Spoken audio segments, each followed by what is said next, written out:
America के साथ बढ़ते तनाव के बीच ईरान अब अंदरूनी सत्ता संघर्ष से भी जूझ रहा है। सत्ता के शीर्ष पर मौजूद कट्टरपंथी और व्यवहारिक धड़ों के बीच टकराव खुलकर सामने आ गया है। संसद अध्यक्ष मोहम्मद बागेर गालिबाफ और कट्टरपंथी नेता सईद जलीली के बीच बढ़ती खींचतान ने तेहरान की सियासत में हलचल मचा दी। परमाणु वार्ता को लेकर गालिबाफ के रुख का जलीली समर्थक बड़ा विरोध कर रहा है और इसे ईरान की रणनीतिक कमजोरी बता रहा है। इस अंदरूनी टकराव से ईरान की राजनीतिक स्थिरता कमजोर होती दिख रही, जिसका सीधा फायदा अमेरिका को मिल सकता है। अगर ईरानी नेतृत्व बढ़ता रहा है तो वाशिंगटन के लिए दबाव बनाना और आसान हो जाएगा। अमेरिका और ईरान के बीच होर्मुज स्ट्रेट को लेकर बढ़ते तनाव के बीच डोनाल्ड ट्रंप ने तेहरान को खुली चेतावनी देकर माहौल और गर्मा दिया है। नए शांति प्रस्ताव पर बातचीत जारी रहने के बावजूद ट्रंप ने साफ कहा है कि अगर ईरान ने किसी भी तरह की आक्रामक कार्रवाई की तो उसे गंभीर परिणाम भुगतने होंगे। ट्रंप के इस बयान को अमेरिका की सख्त रणनीतिक चेतावनी के तौर पर देखा जा रहा है, जिसने पश्चिम एशिया में तनाव और बढ़ा दिया। इसी बीच ईरान के विदेश मंत्री अब्बास अरगची एक बार फिर इस्लामाबाद पहुंचे, जहां पाकिस्तान की मध्यस्थता में बैकडोर कूटनीतिक वार्ता चल रही। इस बातचीत का मकसद होर्मुज स्ट्रेट में बढ़ते तनाव को कम करना और संभावित सैन्य टकराव को टालना है, लेकिन ट्रंप की कड़ी चेतावनी ने साफ कर दिया है कि अमेरिका दबाव की नीति से पीछे हटने वाला नहीं।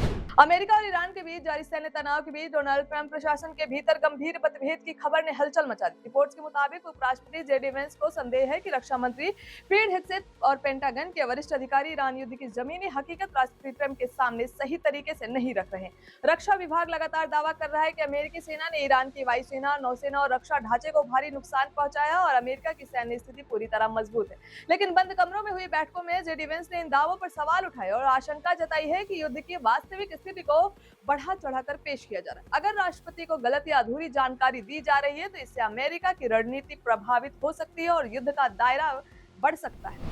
व्हाइट हाउस में आयोजित स्टेट डिनर के दौरान किंग चार्ल्स तृतीय ने अमेरिकी राष्ट्रपति ट्रंप पर हल्के फुल्के अंदाज में तंज कस दिया, जिसने सबका ध्यान खींच लिया है। किंग चार्ल्स ने ट्रंप के हालिया बयान का जिक्र करते हुए कहा, मिस्टर प्रेसिडेंट, आपने कहा था कि अगर अमेरिका नहीं होता तो यूरोपियन जर्मन बोल रहे होते, तो क्या मैं कह सकता हूं कि अगर हम नहीं होते तो आप फ्रेंच बोल रहे होते। किंग चार्ल्स की इस टिप्पणी पर डिनर में मौजूद मेहमानों के बीच हंसी का माहौल बन गया। दरअसल ट्रंप ने हाल ही में दावा किया था कि अमेरिका की वजह से यूरोप आज जर्मन भाषा नहीं बोल रहा, जिस पर किंग चार्ल्स ने ब्रिटेन की ऐतिहासिक भूमिका का हवाला देते हुए मजाकिया जवाब दिया। इस हल्के पल ने व्हाइट हाउस के औपचारिक माहौल को खुशनुमा बना दिया, लेकिन इसे ट्रंप पर एक कूटनीतिक तंज के तौर पर भी देखा जा रहा है। वैश्विक ऊर्जा संकट के बीच यूनाइटेड अरब एमिरेट्स ने 59 साल बाद ओपेक और ओपेक प्लस से अलग होने का ऐलान कर तेल बाजार में हलचल बढ़ा दी।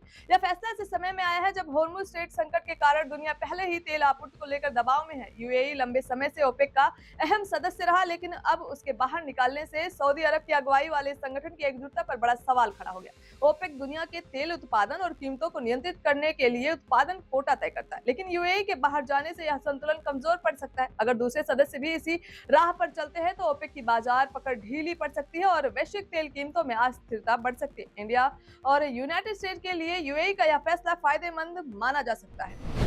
ईरान के खिलाफ आक्रामक सैन्य रुख अब अमेरिकी राष्ट्रपति ट्रंप के लिए राजनीतिक नुकसान का कारण बनता दिख रहा है। ताजा ऑनलाइन सर्वे के मुताबिक ट्रंप की अप्रूवल रेटिंग घटकर 34% पर पहुंच गई है, जो उनके मौजूदा कार्यकाल का अब तक का सबसे निचला स्तर माना जा रहा है। जनवरी 2025 में जब ट्रंप ने पद संभाला था तब उनकी लोकप्रियता 47% थी, लेकिन इसके बाद लगातार गिरावट दर्ज की गई। खासकर ईरान के खिलाफ युद्ध शुरू होने के बाद जनता की नाराजगी और तेज हुई है। सर्वे बताता है कि अमेरिकी नागरिक युद्ध की वजह से बढ़ती महंगाई, तेल की कीमतों में उछाल और आर्थिक दबाव को लेकर सरकार से असंतुष्ट हैं। अमेरिका के साथ बढ़ते तनाव के बीच ईरान ने बड़ा रणनीतिक दांव चलते हुए संघाई कोऑपरेशन ऑर्गेनाइजेशन देशों के साथ अपनी रक्षा तकनीक और सैन्य अनुभव साझा करने की पेशकश की है। ईरान के उप रक्षा मंत्री रेजा तलायनिक ने कहा है कि ईरान अमेरिका के खिलाफ हासिल अपने सैन्य अनुभव और रक्षा क्षमताओं को स्वतंत्र देशों, खासकर एससीओ सदस्य देशों के साथ साझा करने को तैयार। यह बयान ऐसे समय में आया जब अमेरिका और ईरान के बीच युद्ध विराम तो लागू है, लेकिन शांति वार्ता ठप है। ईरान का यह कदम केवल सैन्य सहयोग नहीं बल्कि अमेरिका के खिलाफ रणनीतिक गठजोड़ मजबूत करने की कोशिश के रूप में देखा जा रहा है। ईरान की इस पेशकश से साफ संकेत मिलता है कि वह पश्चिमी दबाव का जवाब बहुपक्षीय रक्षा सहयोग के जरिए देना चाहता है।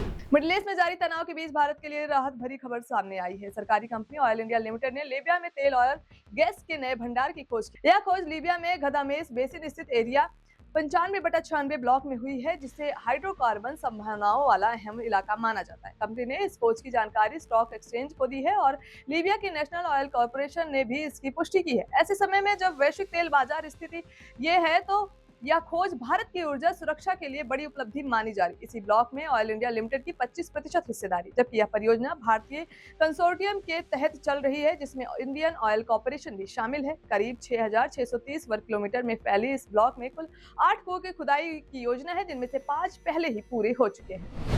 पाकिस्तान में मिले एक प्राचीन मोहर ने भारतीय इतिहास और सनातन परंपरा से जुड़ा बड़ा रहस्य उजागर किया है। आर्कियोलॉजिकल सर्वे ऑफ इंडिया के एपिग्राफी डिवीजन ने 5वीं सदी के एक ब्राह्मी लिपि वाली सील का अध्ययन किया है, जिस पर देवरुवन स्वामी कोटेश्वर लिखा मिला है। इस लेख से संकेत मिलता है कि यह मोहर भगवान शिव को समर्पित किसी प्राचीन शव मंदिर से जुड़ी हुई थी। विशेषज्ञों के अनुसार यह करीब 1500 से 1700 साल पुरानी है और इसका संबंध संस्कृत शिलालेख परंपरा से। इस खोज ने यह साबित किया है कि उस दौर में भी शिव उपासना और शव परंपरा का प्रभाव इस क्षेत्र तक फैला हुआ था। के मुनिरत्नम रेड्डी के नेतृत्व में इस खोज को बेहद महत्वपूर्ण माना जा रहा है, क्योंकि स्कंद पुराण में वर्णित देवदरुवन की कथा से जुड़ती दिखाई देती है।